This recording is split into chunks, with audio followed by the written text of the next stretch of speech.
하나님 말씀 전도서 2장 1절입니다. 구약성경 948쪽 구약성경 948쪽 전도서 2장 1절부터 17절까지만 교독하겠습니다. 1절부터 17절까지 교독합시다. 나는 내 마음에 이르기를 자 내가 시험 삼아 너를 즐겁게 하리니 너는 악을 누리라 하였으나 보라 이것도 헛되도다.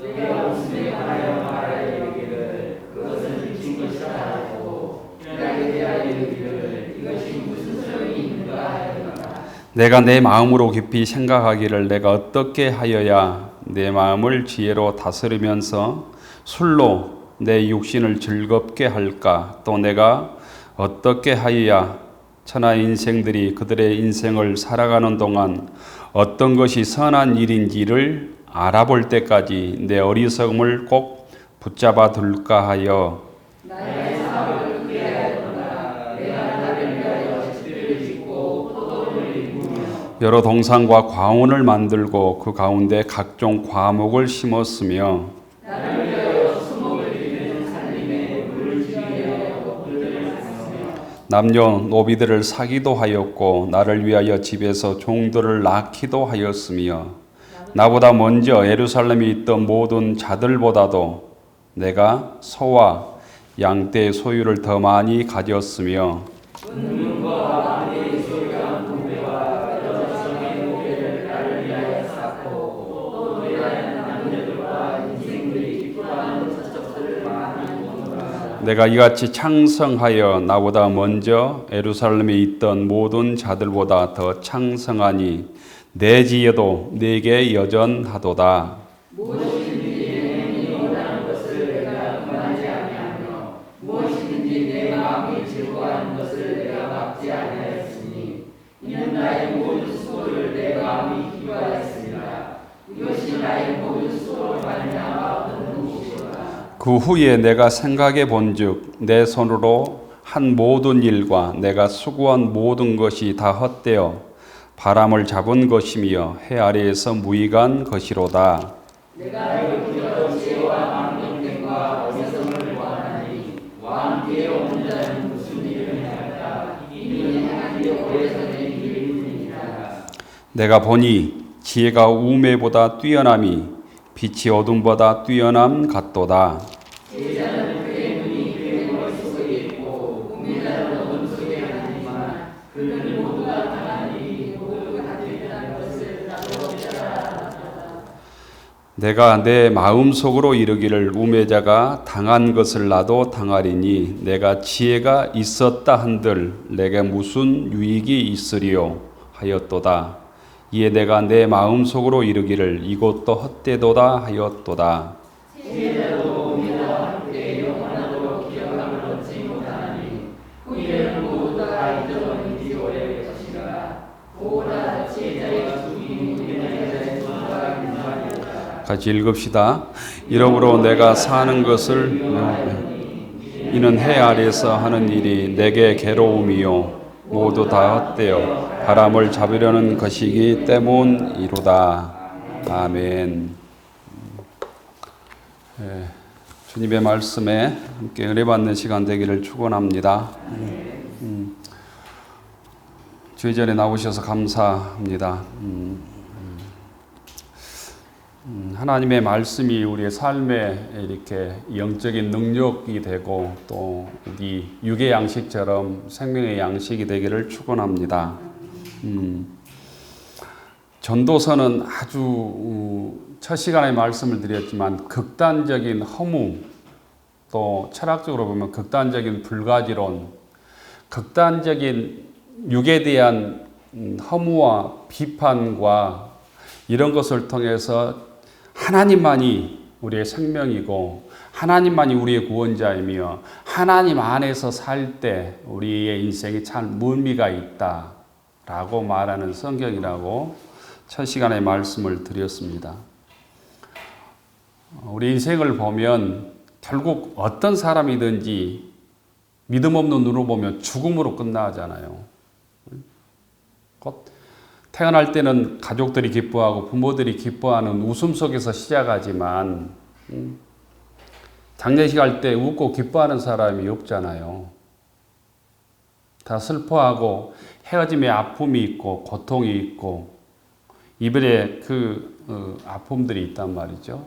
그래서 어떻게 보면 인생을 그런 눈으로 보면 아주 비극 중에 비극이 인생이라고 말할 수 있는데, 이런 삶을 통해 하나님께서 우리에게 어떤 의미를 주는가, 전도서는 그것들을 아주 깊이 신앙적 관점에서 천착하고 있다고 말할 수 있겠습니다.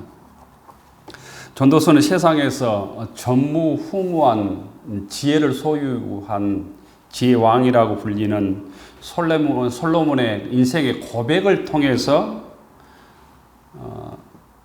우리에게 주시는 하나님의 음성이라고 말할 수 있어요. 하나님께 솔로몬에게 허락하신 물질의 복, 세상의 복, 부귀영화의 복이 곧 세상에 가장 컸다, 이렇게 얘기를 하지요. 열왕기 상에 보면 그것들이 굉장히 많이 나와 있는데 몇 가지만 보면 이렇게 되어 있어요.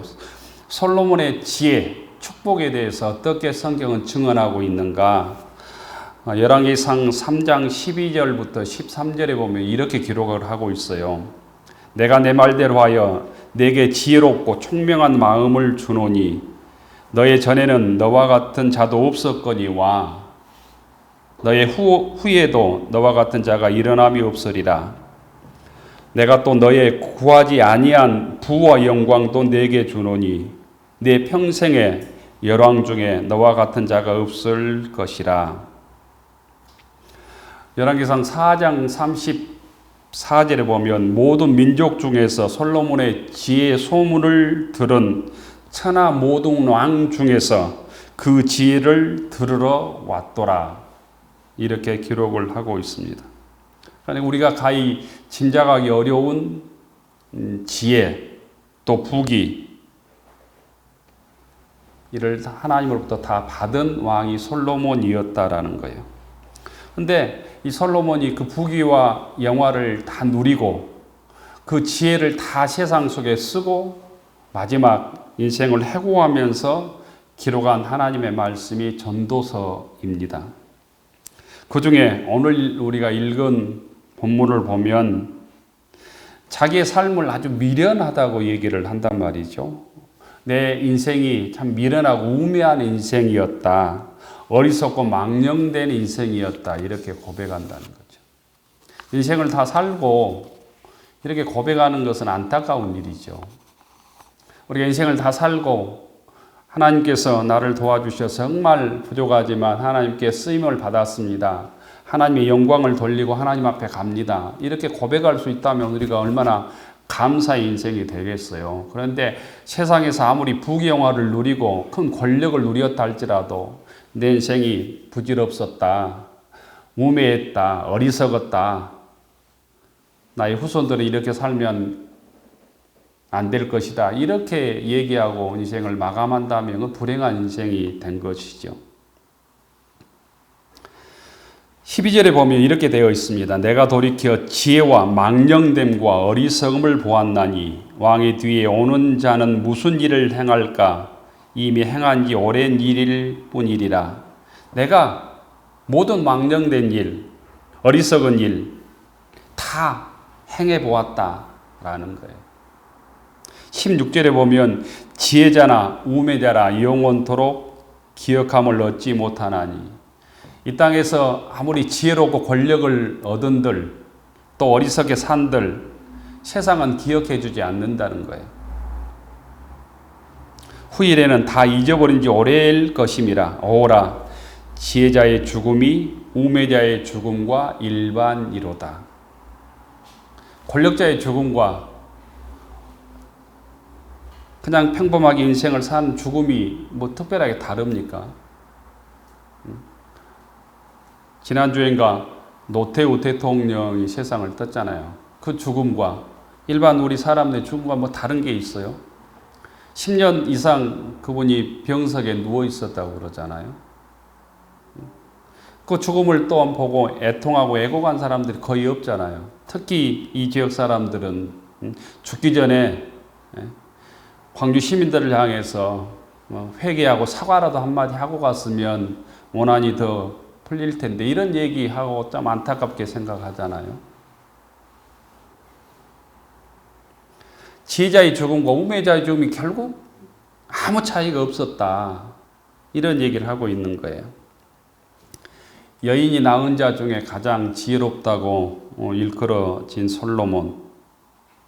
온갖 부귀와 영화를 누리고 예술과 쾌락의 극치를 모두 누리고 우리 동양에서 우리나라에서 뭐 복할 때는 오복 얘기하잖아요. 오복 받으라 뭐 하는데 이 5가지 복을 다 누린 사람이 솔로몬인데 그래서 오늘도 그런 얘기를 기록하고 있지만 뭐 한 1000명 이상의 처첩들이 있었고 황금 궁전에서 정원을 꾸몄고 집과 포도원과 각종 동산과 과목과 살림과 연목과 수없이 많은 노예들을 거느리고 금은 보석으로 매일 잔치를 벌리고 놀이하는 남녀가 있었고 말 한마디면 무엇이든지 할 수 있는 온갖 쾌락을 잘 즐겼지만 그럼에도 불구하고 심령이 기쁘지 아니했다는 마음이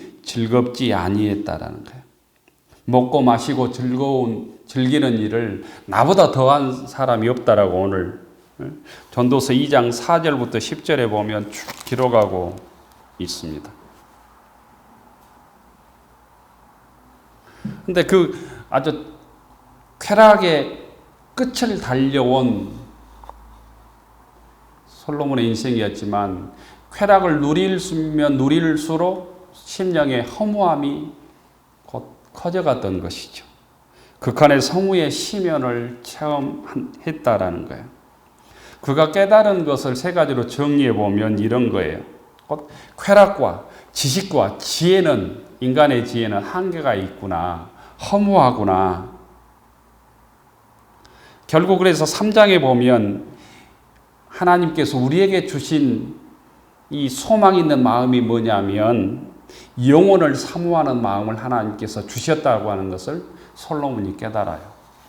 3장 10절에 보면 그렇게 되어 있잖아요. 하나님이 인생들에게 노고를 주사 애쓰게 하시는 것을 보았노라. 10절에 보면 11절에 보면 영혼을 사모하는 마음을 주셨느니라. 또 사람들에게는 영혼을 사모하는 마음을 주셨느니라. 하나님이 모든 것을 지으시되 때를 따라 아름답게 하셨고 사람들에게는 영혼을 사모하는 마음을 주셨느니라. 이걸 곧 자기의 쾌락을 누리고 깨닫게 된다는 거죠. 그래서 전도서 마지막에 결론에 보면 12장 13절에 보면 인간의 궁극적인 본분이 뭐냐? 곧 하나님을 경외하고 하나님의 명령을 지키는 일이 인간의 본분이구나. 그 일을 통해서만 인간은 진실로 만족할 수 있는 존재이구나. 이것을 깨닫게 됩니다. 예수 믿는다고 하는 것은 이것을 빨리 깨닫는 일이에요. 이걸 깨닫고 이 말씀대로 이 뜻대로 사는 것이 하나님의 자녀인 줄로 믿습니다. 솔로몬이 마지막 인생을 실패하고 깨달았던 그 깨달음을 예수 믿는 자들은 먼저 깨닫고 솔로몬의 실패가 아니라 우리 인생을 하나님을 경외하고 하나님 말씀에 순종하며 사는 일이 이 땅에서 가장 복되고 영광된 일이구나. 이걸 깨닫고 그렇게 사는 사람이 기독교인이고 그렇게 사는 일이 곧 신앙인의 길이라는 거죠. 이걸 우리가 전도서를 통해서 빨리 깨닫고 우리의 남은 생을 하나님을 경외하고 하나님 말씀에 순종하는 믿음의 길을 걸어갈 수 있기를 축원합니다. 솔로몬이 땅이 꺼지는 탄식과 후회의 한숨을 통해서 깨닫는 게 첫째로 말했지만 인간의 지식의 한계를 깨달은 거예요.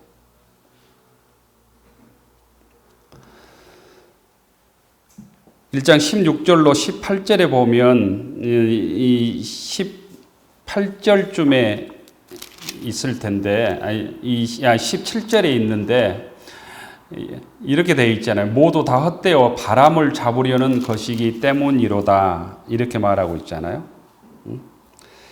바람을 잡으려는 것이었다. 이 지혜도. 그래서 지혜가 많으면 번뇌도 많으니 지식을 더하는 자는 근심이 많으니라. 이게 1장 18절 마지막 절에서 하고 있는 얘기잖아요. 우리가 2장 읽었는데 1장 끝에 보면 지혜가 많으면 번뇌도 많으니 지식을 더하는 자는 근심을 더하느니라. 우리가 많이 배우면 지혜가 있으면 돈이 많으면 근심이 사라질 줄 아는데 반대였다라는 거예요. 솔로몬이 우리에게 곧 체험하고 해준 고백의 얘기니까 우리가 돈이 많으면 내 근심이 없어질 것이다. 많이 배우면 근심이 없어질 것이다. 요즘에 대통령 하겠다고 하는 후보들이 많고 지금 치열한 경쟁을 하고 있는데 그분들이 다 배운 분들 아니던가요? 우리나라의 최고 대학의 최고 학부를 다 나온 사람들이 대부분이잖아요. 근데 그런 사람을 통해서 국민들이 별 감동할 일은 별로 없잖아요.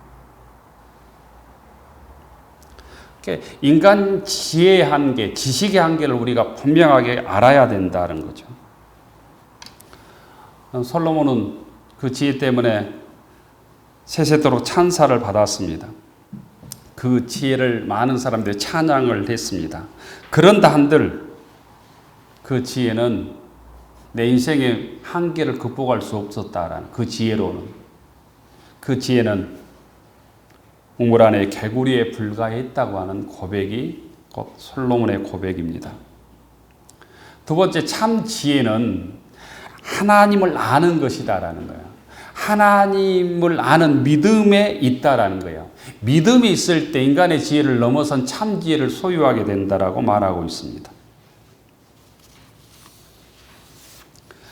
진정한 지혜란 하나님을 아는 믿음에서 출발한다는 얘기예요. 그 이유는 다음과 같습니다. 왜냐하면 모든 지혜의 근원이 하나님이시기 때문입니다. 잠언 1장 7절에 보면 이렇게 되어 있죠. 여호와를 경외하는 것이 지식의 근본이거늘 미련한 자는 지혜와 훈계를 멸시하느니라. 이렇게 되어 있습니다. 함께 따라서 해봅시다. 여호와를 경외하는 것이 지식의 근본이거늘 곧 진정한 지식과 지혜를 얻는 길은 하나님을 경외할 때, 하나님을 믿을 때 우리 영적 눈이 열려서 인간의 지혜를 넘어선 하늘의 지혜를 소유하게 된다라는 거죠. 두 번째, 곧 우리가 생사복을 주장하시는 여호와 하나님 이렇게 기도하죠. 우리가 열심히 계획하지만 곧 그것도 하나님의 계획 안에 있다라는 거예요. 어떤 학자들은 악까지도 우리가 미워하는 악까지도 하나님의 계획 속에 있다 이런 얘기까지 극단적으로 주장하는 사람도 있어요. 우리가 끊임없이 악을 척결해야 되지만 인간 사회에서 악이 항상 존재하잖아요. 죄악과 거대한 사회악들이 존재하지만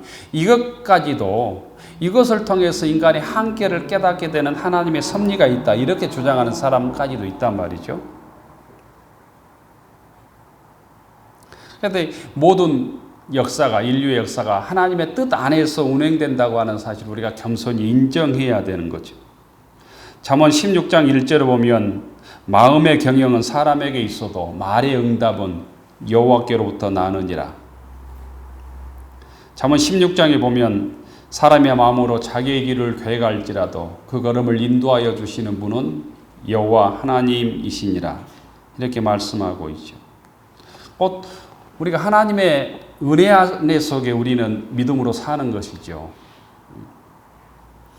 어떤 인간도 이 지구라는 하나님의 창조 세계를 벗어나서 우리가 살 수 없는 것 아니에요? 그래서 우리가 정말 열심히 성실하게 살지만 내 계획을 넘어선 하나님의 역사의 섭리를 우리가 겸손히 인정하고 하나님의 섭리에 우리의 삶을 맡기는 믿음의 권속들이 되기를 축원합니다. 셋째로 가장 중요한 것은 하나님께 쓰임 받는 지혜가 참 지혜다라는 거예요. 세상에 많은 지식과 뛰어난 머리로 죄를 짓는데, 남을 속이는데, 욕심을 부리는데 꼭 사용하면 그 지혜와 지식이 아무 쓸모가 없지요. 우리가 부족할지라도 우리의 지식, 우리의 건강, 우리의 배움, 우리의 능력이 하나님께 쓰임 받을 때 우리는 가장 귀한 하나님의 지혜를 소유하게 된 사람으로 쓰임 받게 된다라는 거예요. 그래서 전도서 3장에 보면 사람들이 사는 동안에 기뻐하며 선을 행하는 것보다 나은 것이 없는 줄을 내가 알았도다. 이렇게 고백하고 있죠. 세상에 사는 날 동안에 선을 행하는 것과 기뻐하며 사는 것이 가장 큰 곧 이 하나님의 뜻이다라는 거예요. 선이라고 하는 것은 하나님의 뜻을 이루는 삶을 의미해요. 하나님의 뜻에 순종하는 삶과 이 땅에서 감사하며 기뻐하는 삶이 하나님께서 가장 원하시는 믿음의 삶이라는 거예요. 또한 우리가 먹고 마시고 이 땅에 사는 것도 하나님의 선물인 줄을 내가 알았도다. 이렇게 전도서 3장에서는 얘기하고 있지요. 그래서 전도서 12장에 보면 너는 청년의 때 곧 공고한 날이 이르기 전에 아무 낙이 없다고 할 해가 가깝기 전에 너의 창조자를 기억하라. 이렇게 말하고 있습니다. 따라서 합니다. 너의 창조자를 기억하라. 너의 창조자를 기억하라. 곧 이것은 우리 인생에 때가 있다는 의미예요. 때가 있다는. 해와 달과 별들이 어둡기 전에 비 뒤에 구름이 다시 일어나기 전에 그리하라. 이렇게 설명하고 있어요. 곧 창조자를 기억하는 것이 우리 인생을 다 살고 기억하면 늦다는 거죠. 이 땅을 떠난 후에 우리가 기억할 수 있겠습니까? 나무들도 추운 겨울이 오기 전에 겨울을 준비하죠. 화분에 똑같은 물을 줘보면 금방 여러분들이 알 수 있는데 똑같은 양의 물을 주면 한여름에는 똑같은 양을 줘도 절대로 밑으로 안 흘러요. 근데 지금 물을 주면 똑같은 양 훨씬 적게 줘도 다 물이 다 빠져요. 뿌리가 흡수를 안 하기 때문이에요. 그래서 겨울에 깊은 산골에 들어가면 계곡에 훨씬 많은 물이 흐릅니다. 똑같은 비가 와도. 여름에 비가 오면 계곡에 물이 상대적으로 적게 흘러요. 왜냐하면 뿌리들이 이 물을 흡수하기 때문이에요. 겨울에는 흡수를 안 하기 때문에. 있는 물도 다 비워내는 거죠. 나무들이. 그래서 수분들을 다 밖으로 비워내야 추운 겨울을 이겨낼 수 있어요. 마찬가지로 우리가 이 때를 기억하고 지금 열심히 땀을 흘려야 될 때인지, 일을 해야 될 때인지, 하나님 말씀에 순종해야 될 때, 열매를 맺어야 될 때인지, 곧 그 때를 잘 기억해야 된다.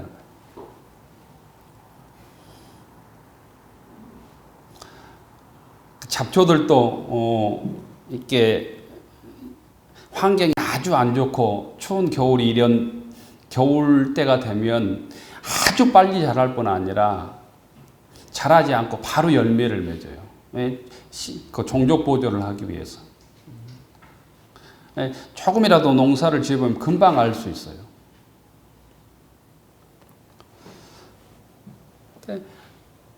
참 지혜, 진정한 지혜는 인간의 지혜를 넘어선 하나님의 지혜는 곧 창조자를 기억하는 것이다. 그럴 때 하나님께 쓰임받는 믿음의 사람이 될 수 있다는 거죠. 하나님을 경외하는 곳으로 쓰임받지 못하면 인간의 지식과 지혜가 다 헛된 것이다. 솔로몬의 고백을 할 수밖에 없다는 거죠. 그래서 우리 인생이 다가가기 전에 하나님을 기억하라고 고백하고 있습니다. 이건 솔로몬의 아주 처절한 어떻게 보면 뼈아픈 인생 고백에서 나온 얘기가 전도서입니다.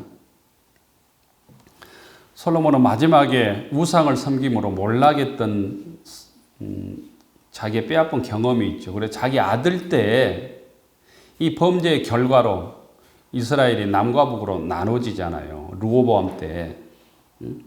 솔로몬이 우상 숭배는 부와 명예와 그 권력의 절정기에 생겨납니다. 하나님께서 금하신 그 이방인들과 결혼해서 처첩들을 두죠. 첩들이 300명이나 되고 후궁이 700명이나 두고 이방인 처첩들을 들여오니까 그 이방인들이 섬기고 있는 산당들을 세우잖아요. 그러면서 우상을 섬기게 되는 것이죠. 하나님께 솔로몬에게 나타나서 다른 신을 쫓지 말라고 경고합니다. 열왕기상 11장에 보면. 하지만 하나님의 말씀에 솔로몬이 순종하지 않아요. 그 결과로 아들 때 남과 북이 분열하게 되는 아픔을 겪게 됩니다. 솔로몬이 헛되다는 쓰디쓴 인생의 해고는 그런 경험을 통해서 오늘 전도서를 통해서 우리에게 얘기하고 있는 거예요. 우리들의 인생의 목표가 어떠해야 될까?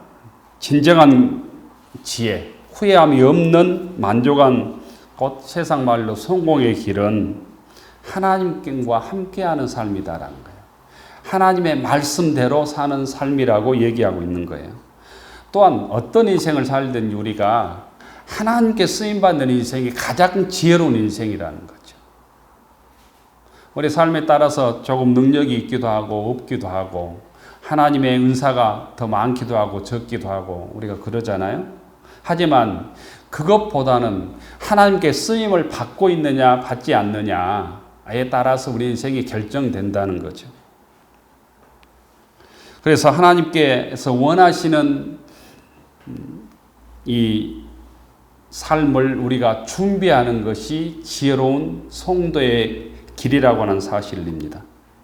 두 번째는 우리의 육체적인 쾌락을 넘어서서 영적인 소욕을 따르며 주 안에서 기뻐하는 것이 참 지혜의 길이라는 거예요.